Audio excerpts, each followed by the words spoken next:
parents, il apparaît la plupart du temps normal de punir les enfants. De l'autre côté, si personne n'apprécie les punitions, les adolescents pour qui l'émancipation est un enjeu central semblent les vivre encore moins bien. Alors, les sanctions et punitions peuvent-elles avoir réellement une utilité et si oui, comment y recourir? Existe-t-il d'éventuelles alternatives pour éviter de les mettre en place? C'est ce que nous allons voir tout de suite avec nos deux intervenants du jour. Mais d'abord, voyons ce qu'en pensent les adolescents. Salut Emma, Salut. quelles sont les punitions que tes parents utilisent le plus? Puni de téléphone. Et quelle est la punition que tu redoutes le plus? Puni de sortie. Salut Marie, Salut. quelles sont les punitions que tes parents utilisent le plus? Privé d'écran. Et quelle est la punition que tu redoutes le plus? Privé de poney. D'accord, merci. Salut Louis, Salut. quelles sont les punitions que tes parents utilisent le plus? C'est puni d'écran. Et quelle est la punition que tu redoutes le plus? C'est aussi puni d'écran. Salut Philippine, Salut. quelles sont les punitions que tes parents utilisent le plus? Puni d'écran. Et quelle est la punition que tu redoutes le plus? Privé de sortie. Salut Jules, Salut. quelles sont les punitions que tes parents utilisent le plus? Les punitions que mes parents utilisent le plus, c'est privé d'écran. Et quelle est la punition que tu redoutes le plus? Privé d'écran, pardon. D'accord, merci. Salut Héloïse, Salut. quelles sont les punitions que tes parents utilisent le plus? Puni de sortie. Et quelle est la punition que tu redoutes le plus? Puni de sortie. Salut Emilien, Salut. quelles sont les punitions que tes parents utilisent le plus? Privé d'écran. Et quelle est la punition que tu redoutes le plus? Privé d'écran. Bonjour, Alexis Boban, vous êtes écoutant à la maison des ados de la Meuse, Bonjour. du côté de Verdun. Hein. C'est ça. C'est tout à ça. Et Antonio Quadrado, écoutant également à la maison des ados du 55, mais plutôt plus spécifiquement à Bar-le-Duc. fait. Tout à fait, bonjour. Alors, on va donc parler des punitions, des sanctions, des éventuelles alternatives à mettre en place.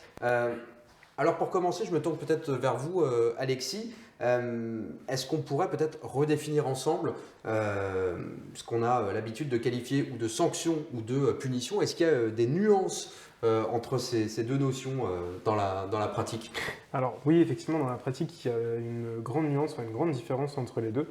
Là où la punition qui va être vécue par l'adolescent comme une peine finalement est montrer l'incapacité du parent à répondre autrement à un cadre qui n'a pas été respecté. Une sanction va, elle, apporter plus de réponses positives, entre guillemets, dans le sens où elle va mettre du sens. Elle va mettre du sens, on va l'allier souvent à la réparation de la faute qui a été commise et surtout elle va faire un rappel à la règle, que ce soit aussi bien pour l'adolescent que pour ses frères et sœurs s'il est dans une fratrie ou que pour ses amis si la bêtise a été faite en commun. Voilà. Antonio, question qu'on se pose souvent, notamment en tant que parent, est-ce qu'il y a un âge pour arrêter les punitions? Est-ce qu'elles sont réservées spécifiquement aux enfants ou est-ce qu'elles peuvent servir aussi à sanctionner les adolescents? Jusqu'à quel âge on peut aller, tout simplement? Alors, est-ce qu'il y a un âge vraiment à respecter pour se dire je peux poser une punition ou une sanction ou autre? Je ne pense pas. Je pense qu'on part à partir du moment que l'enfant est en capacité lui-même de se réguler. On n'est pas obligé de poser des punitions si l'enfant a un comportement approprié. À partir de là, on peut très vite s'imaginer qu'il y a des grands enfants, des grands adolescents âgés peut-être de 17, 18 ou même d'un peu plus, c'est pas parce qu'on devient adulte qu'on arrête de faire des bêtises. Pouvoir peut-être justement rappeler cette règle-là après la majorité ou dans la petite enfance, ça me paraît approprié dans tous les cas, à partir du moment qu'il y a un besoin de recadrer. C'est pas parce qu'on a 18 ans qu'on peut pas être sanctionnable, entre guillemets. Alors. Non, d'autant plus qu'il y a souvent des personnes à 18 ans qui vivent encore chez leurs parents. Bien et sûr. donc à ce moment-là, le respect du cadre prévoit un petit peu au propriétaire de la maison. C'est généralement ce qu'on voit sur le terrain. Et à ce moment-là, oui, effectivement, pouvoir poser des sanctions. Alors, est-ce qu'elles vont être appliquées ou pas en fonction de l'âge? Ça, c'est une autre question. Mais effectivement, il n'y a pas d'âge requis, en tout cas, pour poser des sanctions. On va essayer, Alexis, de déconstruire d'éventuels clichés. Si ce sont des clichés, on va voir ça avec vous. Un parent qui recourt trop souvent à la punition, ce qui est forcément trop sévère. Et à l'inverse, un parent qui n'y fait pas appel au principe de la punition, est-il trop laxiste? Comment être cohérent?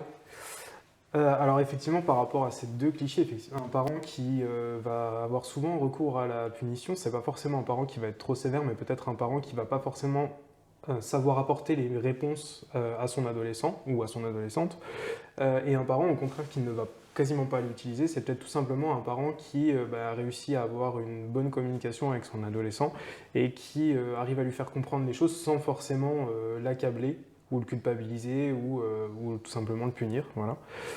C'est pas inévitable une punition. Une punition, c'est pas inévitable, non, effectivement. Et par rapport, pour savoir si on est juste et cohérent dans le comportement qu'on a en tant que parent, il faut déjà se poser la question, je pense, dans un premier temps, parce que ça peut être important, en discuter avec son adolescent. Voilà, la communication, on le rappellera jamais assez, mais c'est vraiment primordial dans l'éducation d'un enfant et d'un adolescent.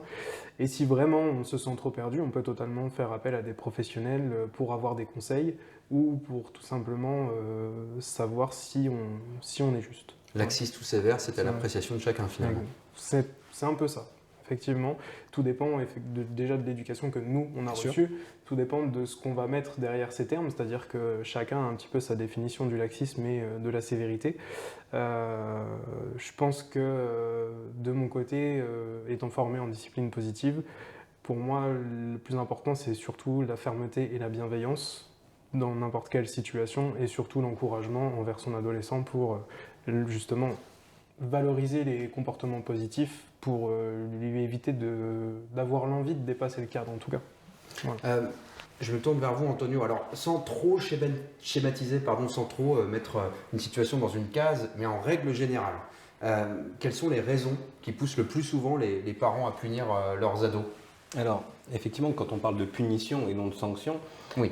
La plupart du temps, Alexis avait déjà évoqué tout à l'heure, c'est souvent lorsqu'on est un petit peu dépassé par la situation, qu'effectivement on n'a pas forcément non plus d'outils à notre disposition pour pouvoir peut-être penser autrement, c'est-à-dire que la punition n'est pas obligatoire, qu'il y a peut-être aussi d'autres alternatives aussi bien bienveillantes pour l'enfant. La plupart du temps, c'est souvent justement un moment où c'est trop compliqué à gérer, donc je vais punir parce que c'est la seule chose que je peux faire. Ça peut être la goutte d'eau dans une situation déjà conflictuelle. Tout à fait, oui, quand on prend des situations conflictuelles où ça est déjà bien avancé, où le parent tente peut-être d'autres outils aussi et ça ne fonctionne pas, la punition va être un moyen de pouvoir aussi dire un stop, pour dire moi je ne suis plus en capacité non plus d'accueillir ton comportement inapproprié, donc je vais te punir, comme ça moi d'un côté ça me permet de souffler et toi de ton côté ça te permet aussi de te calmer. Il y a sans doute une valeur peut-être pas le mot est peut-être mal choisi, mais de symbole, c'est-à-dire que là tu as franchi une espèce de ligne rouge. Ah bon, on est dans le symbole, que ce soit de toute façon sur la sanction ou la punition, mais la punition oui elle aura plus vocation à pouvoir dire oui stop, là je ne peux plus aussi. Ton comportement, je ne peux plus y répondre, donc je te punis, ça te permet de te calmer et moi aussi. De la même façon, sans être trop là non plus général, Alexis, les sanctions auxquelles les parents recourent le plus avec leurs ados, est-ce qu'on peut avoir un petit peu des je pense que dans un premier temps, tout va dépendre de la situation, tout va dépendre du comportement inapproprié de l'adolescent ou de l'enfant. Si par exemple il s'agit d'un temps d'écran ou d'une utilisation des nouvelles technologies qui est complètement inappropriée, il va souvent y avoir privation, que ce soit un peu dans tous les domaines finalement. Si on trouve que son ado sort trop souvent ou trop tard, on va avoir tendance à le priver de sortie, on va avoir tendance à le priver de téléphone et finalement cette privation va être vécue vraiment comme une peine lourde puisqu'on prive l'adolescent de sa vie sociale finalement, en dehors de la famille. Ce qu'il peut y avoir aussi, ça va être des moments d'enfermement, j'ai envie de dire, entre guillemets, voilà, le fameux monde dans ta chambre qui paraît totalement cliché dit comme ça, mais qui intervient quand même encore souvent dans la vie quotidienne. Ça reste un grand classique. Ça reste un classique. Voilà. Je pense que oui, ça dépend avant tout de la faute, entre guillemets, ou du cadre qui a été dépassé, mais ça va être facile de priver ou d'enfermer ou de vouloir vraiment contenir le comportement inapproprié. Au fond, est-ce qu'il est conseillé, je ne sais pas si là aussi on peut utiliser ce terme-là, de recourir à la punition ou faut-il autant que possible l'éviter ? Est-ce que la punition c'est un échec d'une certaine manière ? Alors non, on ne va pas parler d'échec, on va plus parler de vision un petit peu restreinte, où justement il faut pouvoir aussi s'autoriser à dire qu'on n'a pas forcément en tête tous les outils à notre disposition pour éduquer nos enfants. Et donc à ce moment-là, effectivement, on parlera plus de sanctions par rapport à ce que disait Alexis tout à l'heure, par rapport au sens qu'on y met, même si c'est 2 mots simples. La sanction tend à faire comprendre le sens, tu as eu un comportement inapproprié, je vais sanctionner ce comportement-là et non te sanctionner toi. Donc là, on parle plus d'une punition qui peut être vécue comme une peine. Et donc à ce moment-là, effectivement, quand on dit, on prendra l'exemple de la sortie non autorisée ou le retard dans la sortie, tu es rentré à 19h30 à la place de 19h, à ce moment-là, je ne vais pas te punir toi et te dire tu vas aller dans ta chambre, il n'y a pas de sens à ça. Par contre, si tu viens ressortir, parce que je ne vais pas te priver non plus de sortie, si tu viens ressortir, je vais te sanctionner peut-être d'une demi-heure pour que tu comprennes que la prochaine fois, les règles ne sont pas là pour rien et que j'aimerais bien que tu les respectes. Est-ce qu'on peut imaginer tout bêtement, Alexis, des alternatives à la punition? Vaste question. Très vaste question. Alors, les premières alternatives qui me viennent comme ça, juste en y réfléchissant, ça va être, comme je le disais tout à l'heure, avant tout la communication. Oui. Effectivement, la punition n'est pas inévitable, comme on l'a dit, et je pense qu'il faut aussi reprendre avec son adolescent derrière le sens qu'on a mis derrière, ou tout simplement l'état émotionnel dans lequel la faute nous a mis nous en tant que parents. Je pense que voilà, l'alternative, la meilleure alternative qu'on pourra trouver, ce sera la communication, d'expliquer les règles, de dire à son adolescent pourquoi elles sont mises en place, voilà, pourquoi tu rentres à 19h et pas à 19h30. Peut-être que c'est parce qu'il faut qu'on passe à table à telle heure pour que tes frères et sœurs puissent prendre leur douche après le repas ou que vous ayez tous le temps de faire vos devoirs. Et si on dépasse d'une demi-heure, ça va bouleverser toute l'organisation de la famille en fait. Voilà. Donc la reprise quand il y a une punition qui est installée, quand il y a une sanction qui est installée aussi, mais avant toute chose, l'explication, la communication et surtout l'encouragement dans les comportements positifs. Voilà. Antonio, on vient d'évoquer le principe de l'alternative à la punition. Alexis nous a parlé aussi de ce grand classique « Tu montes dans ta chambre ». On est en 2022. Oui. Est-ce que finalement le concept même de la punition, c'est has-been, c'est dépassé, c'est plus en comment dirais-je, raccord avec notre époque? Alors, ça va être très compliqué de pouvoir dire ce qui est has-been ou ce qui ne l'est pas, mais par contre, ce qu'on voit, c'est qu'effectivement, on a beaucoup plus de moyens de communication et d'information aujourd'hui. Donc, ce qui nous permet, lorsqu'on est parent et qu'on n'a pas eu d'éducation par rapport au fait de bien élever ses enfants, quelles sont les techniques à notre disposition, l'outil qui est les smartphones peut être une source d'information par rapport aux différentes techniques d'éducation des enfants. Donc à ce moment-là, has-been, je dirais pas, je dirais plutôt qu'il est important que les parents puissent comprendre qu'il y a d'autres modes d'éducation, qu'il n'y en a pas un seul, il n'y a pas une seule vérité absolue, et qu'il est bien de pouvoir s'informer. Et à partir de là, à partir du moment qu'un parent s'informe, qu'un parent cherche des informations pour mieux éduquer ses enfants, on ne peut pas dire de ce parent-là que c'est un mauvais parent, entre guillemets. Bien sûr, bien sûr. Puis la punition reste un recours, voilà, un vrai marqueur d'éducation aussi, quoi. Oui, tout à fait. Et encore une fois, les parents, on ne leur apprend pas non plus à devenir parents. C'est souvent des modèles, voilà, qu'on reprend par rapport à notre propre éducation.